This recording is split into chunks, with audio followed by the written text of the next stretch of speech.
Halo teman-teman semua, kembali lagi di channel ini bersama saya Faras Alyafi.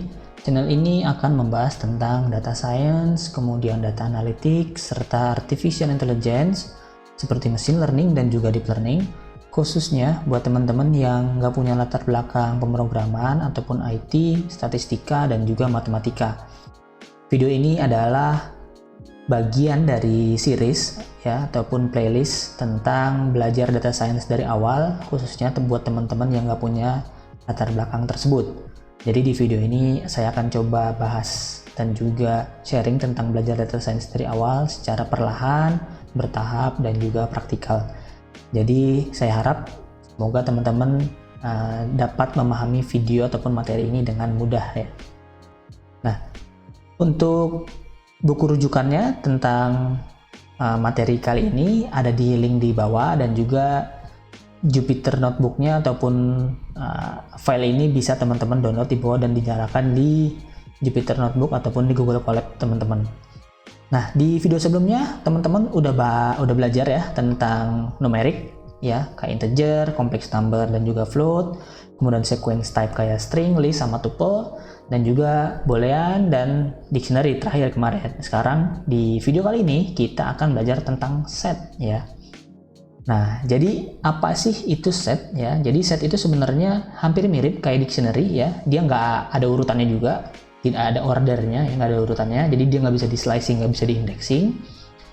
Nah, bedanya dia ini isinya hanya variabel, hanya value ataupun input yang unik-unik aja gitu. Jadi nggak bisa ada duplikat ya. Misalnya ada satu-satu, itu isinya nanti akan hanya ada satu doang.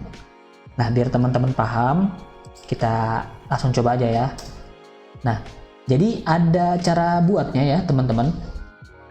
Ada cara buatnya. Yang pertama bisa pakai set dan juga bisa pakai kurung kurawal ya, kayak dictionary. Makanya ini mirip-mirip dictionary sebenarnya, cuman kalau dictionary ada key ada value ya kemarin. Nah, ini ibaratnya kayak cuman key-nya doang ataupun value-nya doang gitu. Kita coba ya contoh set pakai list ya. Kemudian pakai function set, kita nyoba yang pertama set, kemudian masukin list misal 1, 2, 3, 4, 5, 6, 7, 8, 9, 10 ya. Nah, terus kalau misalnya ke teman-teman jalanin ya, ini nanti hasilnya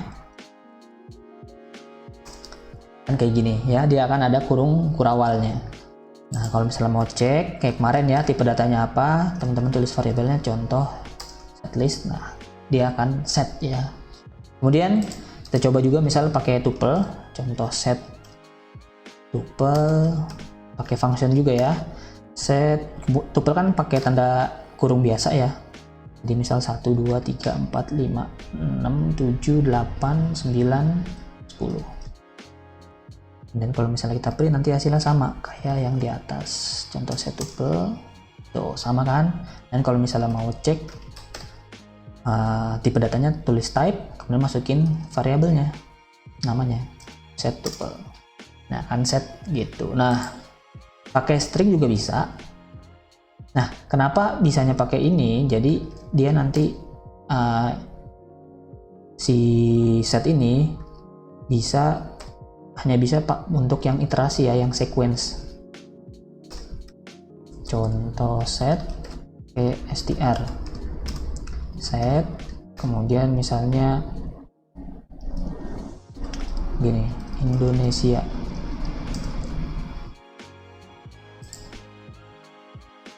Contoh str. Nah, dia akan kayak gini. Nah, teman-teman bisa ngeliat nih, dia keluarnya nggak nulisnya Indonesia INDON gitu kan, nggak ngeluarin satu-satu. Nah, tapi dia hanya ngeluarin yang unik-unik aja gitu ya. Maksudnya unik artinya misalnya nih, di sini kan ada huruf N-nya ada 2 ya, dia ngeluarin cuma 1 gitu. Dia nggak akan ngeluarin yang nilainya ataupun value-nya yang duplikat. Terus apalagi yang double, misal I ya kan, I dia cuma ngeluarinnya 1. Kalau yang lain-lain berarti kan cuma ada 1 semua, berarti dia ngeluarin semua. Dan bisa kita lihat dia nggak ada ordernya kan, Jadi di awal nggak menulis I, kemudian N, kemudian D, dan seterusnya. Dia ngacak aja gitu. Sama kayak dictionary gitu, nggak ada ordernya. Nah, kemudian bisa juga cara buatnya si set itu pakai kurung ya, kurung kurawal. Misal gini, 1, 2, 3, 4, 5, 6, 7, 8, 9, 10. Itu juga nanti kalau misalnya teman-teman print, hasilnya bakal sama gitu. Dan kalau teman-teman mau cek itu datanya sama juga PR. Nah, mix ya, kita juga bisa sebenarnya yang isinya campuran ya, kayak tipe-tipe data yang lain. Nih contoh, pakai set aja yang gampang. Contoh misalnya pertama 1, 2, 3 ya, kemudian kita masukin 4, kemudian kita masukin 5, 6, 7. Nah, perlu diketahui teman-teman, dia nggak bisa masukin list ya ke dalam ininya. Sorry, gini. Parsing kurang 1. Nah, dia nggak bisa masukin list ke dalam. Misalnya nih saya ganti jadi list ya, dia nggak akan mau, dia error gitu, karena dia inputnya ataupun value-nya itu harus yang nggak bisa dirubah ya. Secara keseluruhan bisa dirubah setelah dibuat, tapi value-nya ataupun inputnya dia nggak bisa dirubah. Nanti kita teman-teman bisa paham nanti sambil berjalan gitu ya. Nih contoh set mix ya kan, dia nggak bisa. Ini kita harus ganti dulu. Kan tuple nggak bisa nggak bisa dirubah kan. Sorry.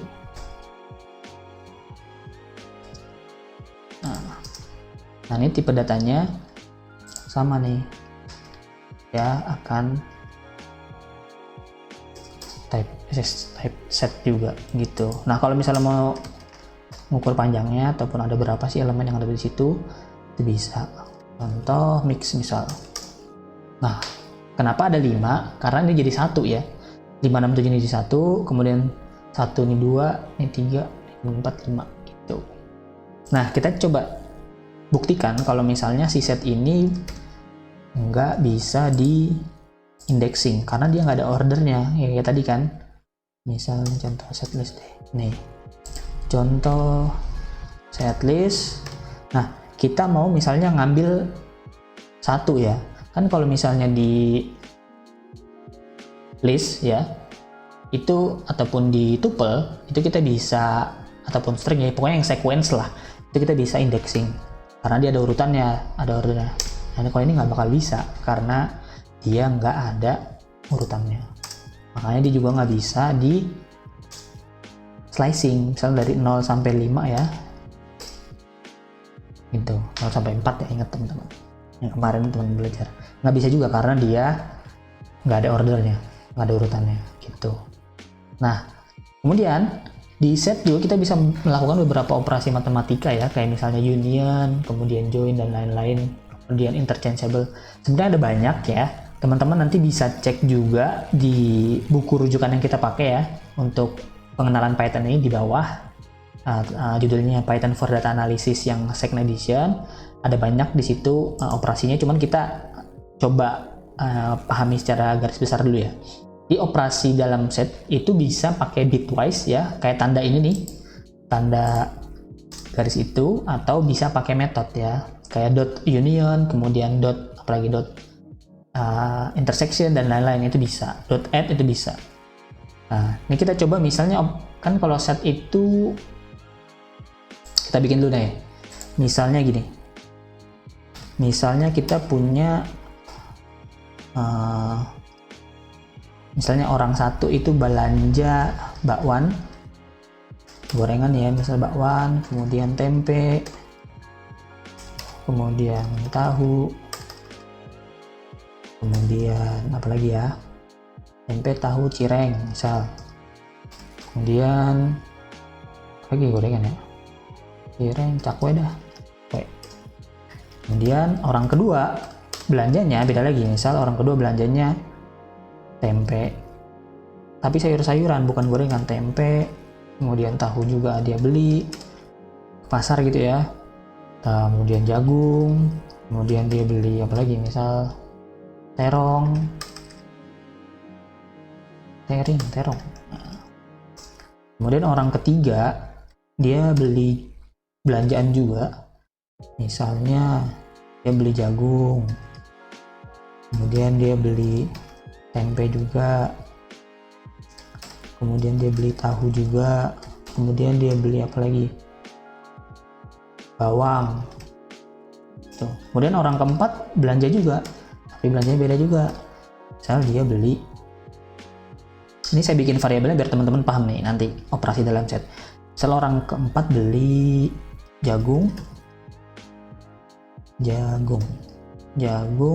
kemudian tempe dia juga beli, kemudian dia beli apa lagi ya, misal pepaya, beli ayam, misal beli pasar, beli apa lagi, ayam, beli telur deh, telur.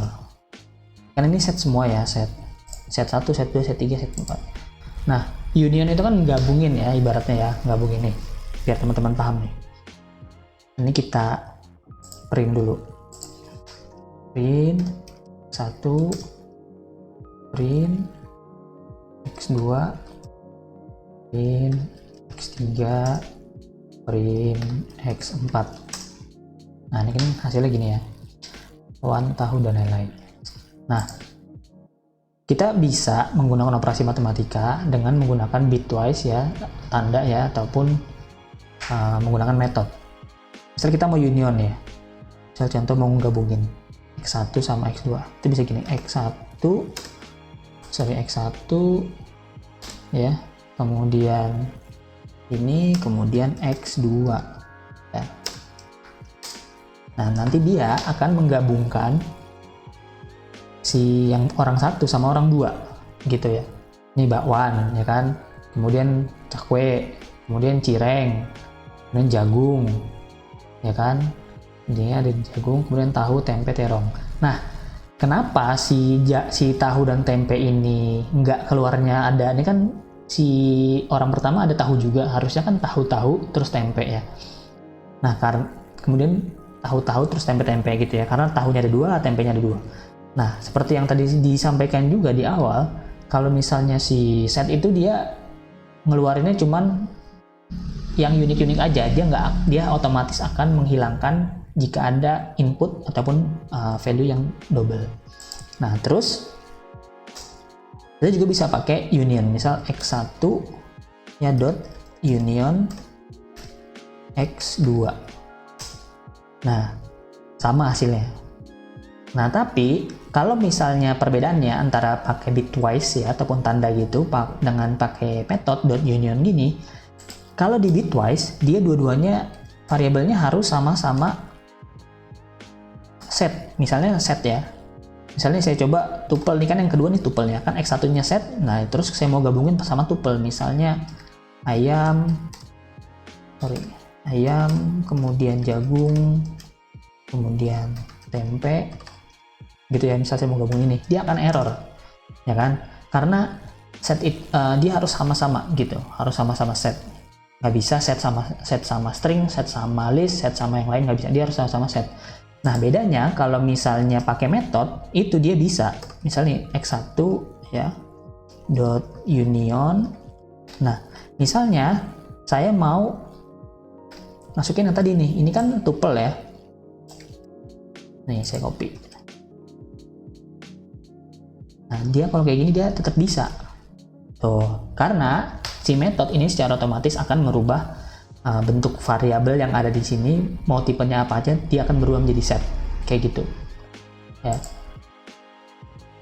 Misal bisa juga tadi kan ada beberapa ya, misal kita print lagi nih, kita mau, itu kan baru gabungin 2 variabel, kita juga bisa gabungin beberapa variabel, mau pakai bitwise ataupun pakai apa namanya metode, itu bisa juga gitu. Ya, contoh menggunakan banyak variabel pada union. Misalnya x1 union, kemudian gabungin x2, x3, kemudian x4. x1 dot union,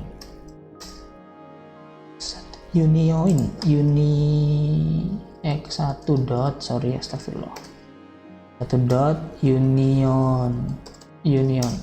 Nah, dia akan berubah, akan gabungin semuanya, tapi yang sama-sama kayak tahu tempe ini kan ada di semua variabel di x1 sampai x4. Dia akan cuma ngeluarin tahu tempenya sekali doang gitu, karena ya kayak tadi si set itu ngeluarinnya cuman yang unik aja. Bisa juga pakai gini, x1 pakai bitwise ya, kemudian x2, tapi ingat kan kalau bitwise harus sama variabelnya, tipe datanya. Bisa sama hasilnya gitu. Kemudian ada juga intersection ya. Intersection tuh nanti kayak gini nih, misal x1 dan x2, sorry. Nah, yang sama apa sih di dalam variabel x1 dan x2? Oh, ternyata tahu sama tempe. Bisa juga pakai metode ya. Tadi kan pakai bitwise itu yang barusan. Sekarang pakai metode intersection x1 misalnya di banyak variabel, 1, x2, dan x3. Ada apa aja sih yang sama? Oh, ya kan yang sama di semuanya kan tahu sama tempe gitu. Nah, kemudian di set kita juga bisa modifying ya. Seperti yang saya bilang, bisa dirubah ya setelah dibikin, tapi elemennya nggak bisa dirubah. Ini kita praktekin. Misalnya kita mau nambah, sama di sini juga bisa pakai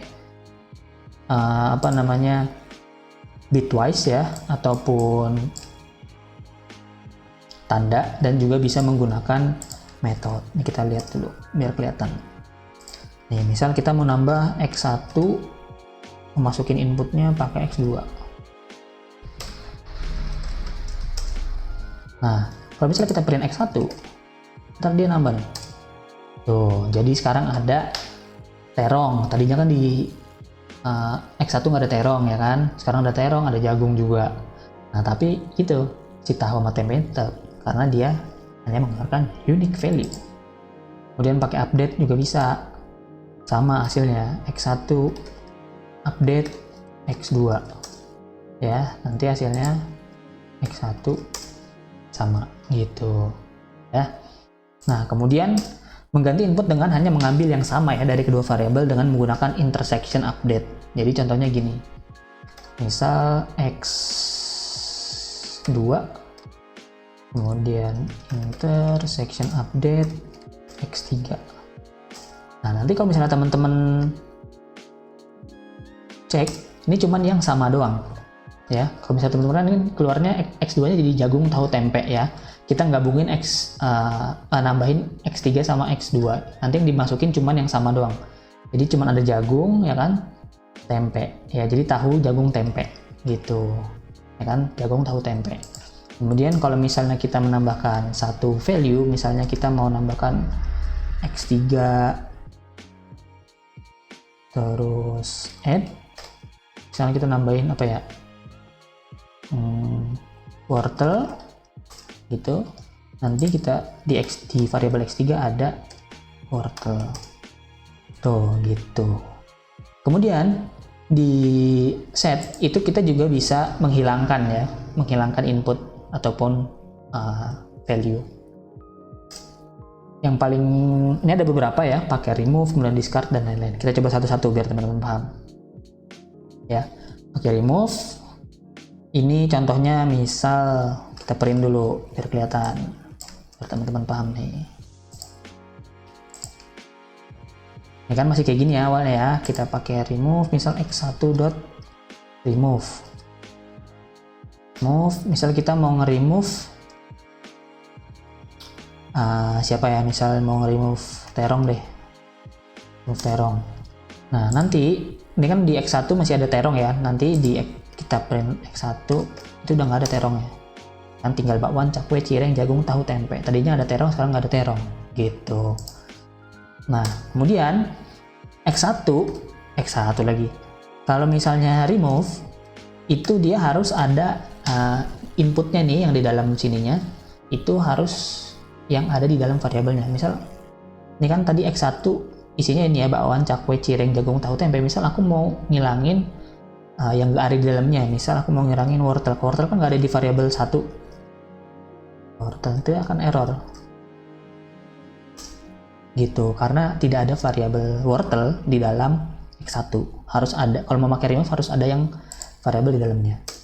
Kemudian pakai discard itu juga bisa.